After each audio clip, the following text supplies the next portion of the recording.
Assalamualaikum warahmatullahi wabarakatuh.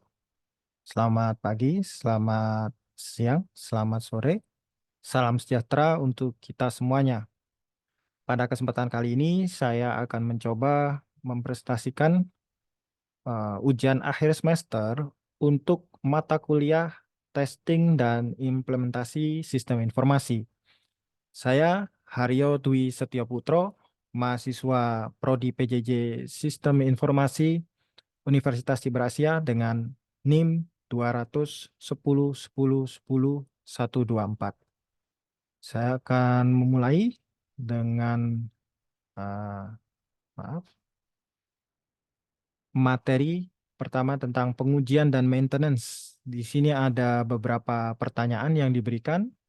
Yang pertama, bagaimana Anda akan menilai kehandalan dan performa sistem selama fase pengujian?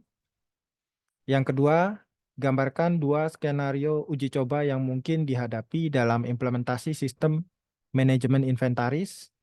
Kemudian identifikasikan dua jenis uji yang dapat dilakukan untuk memastikan keberlanjutan kinerja sistem. Kemudian yang keempat, apa perbedaan antara maintenance preventif dan korektif dalam konteks sistem manajemen inventaris tersebut. Untuk pertanyaan pertama, saya akan memulai dengan penilaian kehandalan dan performa sistem. Untuk kehandalan, kita bisa menilai dengan melakukan uji coba stres atau stress testing, yaitu kita mensimulasikan beban tinggi atau high load pada sistem untuk menguji stabilitas dan respon time atau waktu respons. Yang kedua, itu kita bisa melakukan log analysis atau analisis log, yaitu kita memonitor sistem untuk mendeteksi error dan pola yang menunjukkan potensi masalah. Yang ketiga, kita melakukan analisis downtime, jadi kita melacak durasi dan frekuensi downtime sistem untuk mengukur keandalan. Jadi kita mengetahui seberapa sering sih sistem itu down. Jadi kita memiliki panduan yang mana berapa maksimal yang ditolerir untuk kita menilai bahwa sistem itu handal. Kemudian setelah kehandalan, kita akan mencoba menilai performa. Dari mana kita menilai performa? Kita bisa lakukan benchmarking, yaitu kita bandingkan performa sistem dengan sistem serupa atau standar industri. Yang kedua, kita lakukan pengujian beban, yaitu kita ukur waktu respons dan throughput sistem di bawah berbagai tingkat beban. Jadi kita coba satu persatu. Selain itu kita juga lakukan analisis data, yaitu kita memonitor metrik kinerja utama atau KPI seperti waktu pemrosesan order, ya, order processing time, kemudian tingkat akurasi inventaris dan time cycle atau waktu siklus, ya. Itu adalah jawaban untuk pertanyaan pertama. Kemudian untuk pertanyaan kedua ini adalah pertanyaan mengenai skenario uji coba.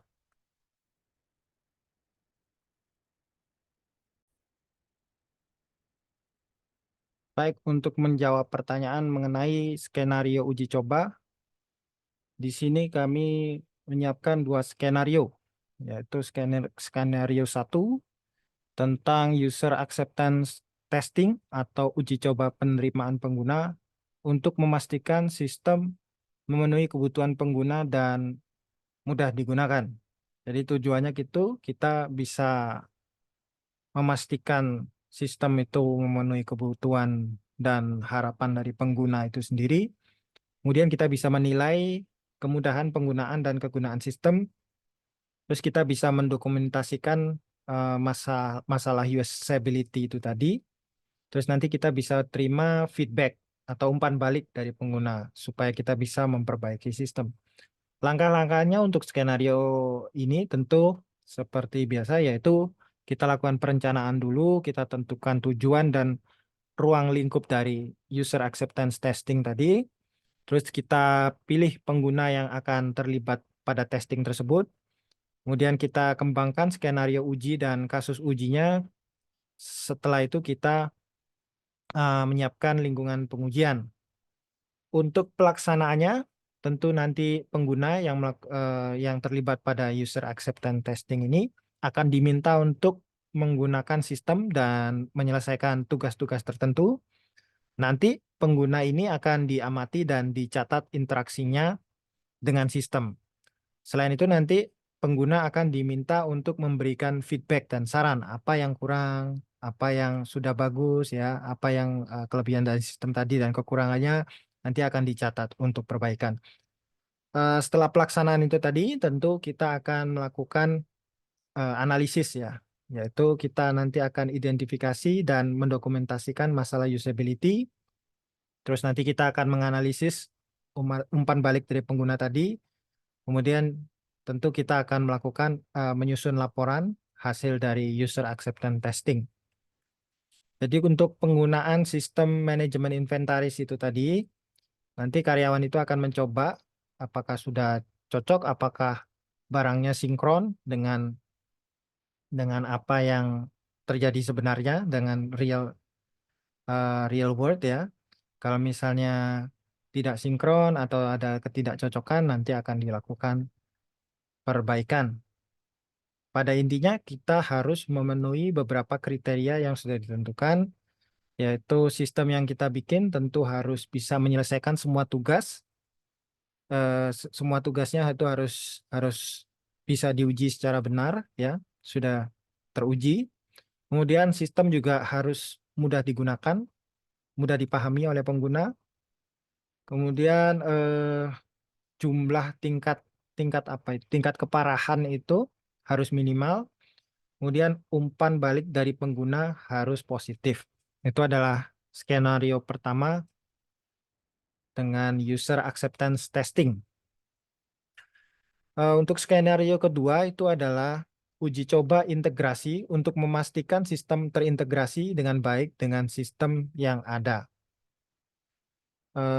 Langkah-langkahnya tentu mirip dengan yang tadi, yang pasti kita lakukan perencanaan, kita menentukan sistem yang akan diintegrasikan, kita tentukan jenis data yang akan ditransfer antar sistem itu, kemudian kita mengembangkan skenario uji dan kasus uji, kemudian kita menyiapkan lingkungan pengujian. Nah, untuk pelaksanaannya, seperti biasa kita lakukan skenario uji tadi, kita pantau transfer datanya, ya, dan kita catat, kita dokumentasikan kalau ada masalah interoperabilitas atau masalah ketidakcocokan sistem ya. Nanti kita analisis, kita dokumentasi ya, kita analisis penyebab masalahnya, terus kita susun laporannya. Untuk ini adalah uji coba integrasi secara umum seperti itu. Kemudian saya akan mencoba menjawab pertanyaan ketiga tentang jenis uji untuk kinerja berkelanjutan ya. Kita bisa melakukan uji regresi, yaitu memastikan perubahan baru pada sistem itu tidak mempengaruhi fungsionalitas yang ada. Jangan sampai sistem yang baru malah mengacaukan fungsi yang sebelumnya itu sebenarnya baik-baik saja. Dengan sistem baru kok malah tambah susah, itu jangan sampai itu terjadi. Yang pasti sistem yang baru itu harus membuat pekerjaan makin mudah dan makin cepat. Intinya seperti itu. Dan harus lebih membuat cost efektif ya, lebih efisien dalam masalah biaya. Nah, di sini ada uji pemantauan kinerja, yaitu kita memonitor KPI, Key Performance Index, secara berkala untuk mendeteksi degradasi kinerja. Jadi kita harus langsung merespon bila terjadi penurunan KPI atau penurunan performance dalam sistem tersebut. Supaya kita bisa melakukan perbaikan sehingga penurunan itu tidak berkelanjutan. Intinya seperti itu. Baik, untuk nomor 4, ini adalah perbedaan maintenance preventif dan korektif. Ya, seperti namanya, preventif itu pencegahan ya. Preventif ini dilakukan secara berkala untuk mencegah kerusakan atau kegagalan sistem. Nah, contoh dari preventif itu tadi, database kita bersihkan ya, jangan sampai ada apa ya, kita rapikan ya pembersihan database supaya kinerjanya makin baik. Mungkin strukturnya diperbaiki ya, mungkin ada tools-tools tertentu untuk melakukan hal itu. Kemudian kita lakukan backup data, kita lakukan pencadangan data supaya bila terjadi hal-hal yang tidak diinginkan kita bisa antisipasi dan kita masih punya cadangan datanya. Selain itu kita bisa lakukan pembaruan perangkat lunak sebagai langkah preventif. Ini untuk meningkatkan keamanan sistem ya. Ya, seperti yang kita tahu, pembaruan perangkat lunak itu akan membuat sistem kita tidak terlalu rentan untuk dibobol atau di apa namanya istilahnya dirusak oleh pihak-pihak yang tidak bertanggung jawab. Kemudian di sini ada maintenance korektif. Ini adalah dilakukan setelah sistem mengalami kerusakan atau kegagalan. Kalau yang tadi itu adalah mencegah, ini adalah mengobati bila terjadi kerusakan atau sistemnya sakit ya. Jadi contoh dari korektif ini tadi ya kita bisa memperbaiki bug bila ada kesalahan pemrograman. Kemudian kita bisa mengganti perangkat keras yang rusak, misalnya komputernya apa servernya kepanasan sehingga jadi rusak ya kita harus ganti hardware-nya dan kemudian kita melakukan data recovery dari cadangannya. Kalau misalnya terjadi data korup atau semacam itu. Itu tadi tentang preventif dan korektif. Untuk sesi B ini adalah tindakan perbaikan. Pertanyaan pada tindakan perbaikan ini nomor 5, misalkan ada penurunan performa sistem setelah beberapa bulan penggunaan, jelaskan langkah-langkah konkret yang akan Anda ambil untuk mengidentifikasi dan memperbaiki masalah tersebut. Kemudian pertanyaan nomor 6, bagaimana Anda akan memastikan sistem manajemen inventaris berjalan dengan baik termasuk rencana darurat jika terjadi kegagalan? Nomor 7, bagaimana Anda akan mengumpulkan umpan balik dari pengguna akhir untuk memperbaiki dan meningkatkan sistem? Baik, untuk mengatasi penurunan performa sistem, kita tentu akan melakukan beberapa langkah-langkah, yaitu kita identifikasi terlebih dahulu, kita monitor KPI dan log sistemnya untuk menemukan sumber masalah, kemudian kita lakukan analisis, kita selidiki penyebab masalah dan dampaknya pada sistem. Setelah itu kita lakukan perbaikan, kita implementasikan solusi untuk mengatasi masalah seperti kita memperbaiki bug, kita optimalkan database ya, atau mengupgrade perangkat keras atau mengupgrade meningkatkan hardware itu tadi.